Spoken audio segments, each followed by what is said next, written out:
महाराष्ट्राच्या एका स्थानिक निवडणुकीत एका बूथवर वाद झाला. एका कार्यकर्त्याने दुसऱ्या नेत्याच्या मुलावर थेट रिव्हॉल्वर रोखलं. हे फिल्मी वाटतंय ना, पण हे खरं आहे. कोण आहे हा नेता? या घटनेमागे कुणाचा कट आहे? आणि महाराष्ट्राच्या राजकारणाला कुणी बिहार बनवण्याचा प्रयत्न करताय का?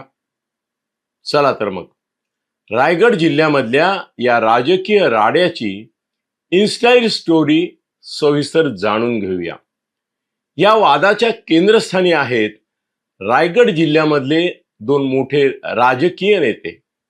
एका बाजूला आहेत शिवसेनेचे शिंदे गटाचे मंत्री भरत गोगावले आणि त्यांचे चिरंजीव विकास गोगावले. विकास गोगावले म्हणजे महाडमध्ये शिवसेनेच्या ताकदीचा चेहरा. कार्यकर्ते आणि संघटना मजबूत ठेवण्याचं सगळं काम त्यांच्याकडे आहे. आणि दुसऱ्या बाजूला आहेत राष्ट्रवादी काँग्रेसचे अजित पवार गटाचे खासदार सुनील तटकरे. रायगडवर तटकरे कुटुंबाचं खूप वर्षांपासून वर्चस्व आहे, पण गोगावलेंच्या वाढत्या ताकदीमुळे त्यांना महाडमध्ये मोठं आव्हान मिळत होतं. या दोघांमध्ये वाद सुरू झाला, तो विकासाच्या मुद्द्यावरून.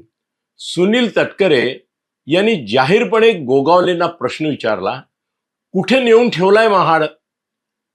त्याने हा बाण मारला. त्याच्यावर ते आणखीन म्हणाले, मला महाड मधला विकास दुर्बीण लावूनही दिसत नाहीये. अर्थात गोगावलेंनीही लगेच पलटवार केला. ते म्हणाले, तटकरेनं आयुष्य भ्रष्टाचारात घालवलं आणि केवळ जेलमध्ये जाण्याच्या भीतीमुळे ते सत्तेत सहभागी झाले. यावर तटकरेंनी काय केलं? त्यांनी शांत राहून संयम दाखवला नाही. वार पलटवार झाला होता, पण त्यांनी गोगावलेंना कमी लेखण्याचा तोरा दाखवला आणि ते म्हणाले, मी गोगावलेंबद्दल बोलायला एवढा छोटा नाही. एकीकडे थेट विकास कामांवरून हल्ला करायचा आणि वाद वाढला की मी मोठा नेता आहे असं म्हणून दुर्लक्ष करण्याची भूमिका घ्यायची. याबद्दल सुनील तटकरेंवर टीका देखील होऊ लागली. आगामी निवडणुकीत महाडची सत्ता शिवसेनेच्या हातात येणार याची खात्री शिवसैनिकांना होती, पण ही गोष्ट अर्थातच राष्ट्रवादीच्या लोकांना मान्य नव्हती.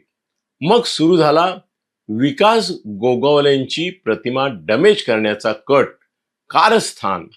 या गेम प्लॅनची पहिली चाल म्हणजे सुशांत जाबरे नावाचा एक कार्यकर्ता, जो विकास गोगावलेंचा निकटवर्तीय होता, पण त्याला अनेक मोठी प्रलोभनं दाखवून सुनील तटकरे यांच्या गटाने आपल्या पक्षात ओढलं.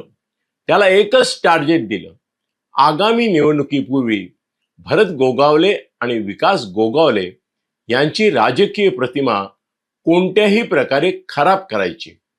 असंही म्हटलं जात आहे की सुशांत जाबरे आणि त्यांच्या गटाकडून गोगावले समर्थकांना महिनाभरापासूनच धमक्या देणं, पाठलाग करणं, दमदाटी करणं, भांडणांमध्ये प्रवृत्त करणं अशा गोष्टी सुरू झाल्या होत्या. निवडणुकीच्या एक दिवस आधी म्हणजे 1 डिसेंबर रोजी वातावरण तापवलं गेलं. मुंबई आणि इतर जिल्ह्यातून 5-6 गाड्या भरून गुंड महाडच्या दिशेने आणले गेले. या गाड्यांमध्ये शस्त्र होती. मग आला मतदानाचा दिवस. एका बूथवर विकास गोगावले उपस्थित असताना काही गोष्टीवरून त्यांची आणि राष्ट्रवादीच्या कार्यकर्त्यांची बाचाबाची सुरू झाली. हा उद्रेक वाढायला लागला आणि अचानक राष्ट्रवादीच्या गटातील सुशांत जाबरेने सरळ रिव्हॉल्वर विकास गोगावलेंवर रोखलं. तो ट्रिगर दाबणार इतक्यात एका जागृत शिवसैनिकानं क्षणाचाही विचार न करता जांभरेंचा हात झटकला आणि ती रिव्हॉल्वर खाली पडली. गोगावले समर्थकांनी सुशांत जाबरे यांना अर्थातच शिवसेना स्टाईलने उत्तर दिलं. या घटनेनंतर विकास गोगावले यांनी थेट खासदार सुनील तटकरे यांना आव्हान दिलं की तुम्ही तुमच्या बगलबच्चे लोकांना पाठवू नका. हिम्मत असेल तर समोर या. मी भरत शेठचा मुलगा आहे आणि शिंदे साहेबांच्या नेतृत्वाखालील बाळासाहेबांचा निष्ठावंत कार्यकर्ता आहे. त्यांनी पोलिसांना योग्य कार्यवाही करण्याची देखील मागणी केली. मग हे प्रकरण मीडियात पोचलं आणि गाजलं. विकास गोगावले हे आतापर्यंत मंत्री भरत गोगावले यांचे चिरंजीव म्हणून ओळखले जात होते. पण रिव्हॉल्वरच्या या एका घटनेमुळे आणि त्यांनी दिलेल्या बेधडक प्रतिक्रियेमुळे ते रायगडच्या राजकारणातले एक आक्रमक युवा नेतृत्व म्हणून सोशल मीडियावर ट्रेंडिंगला आले.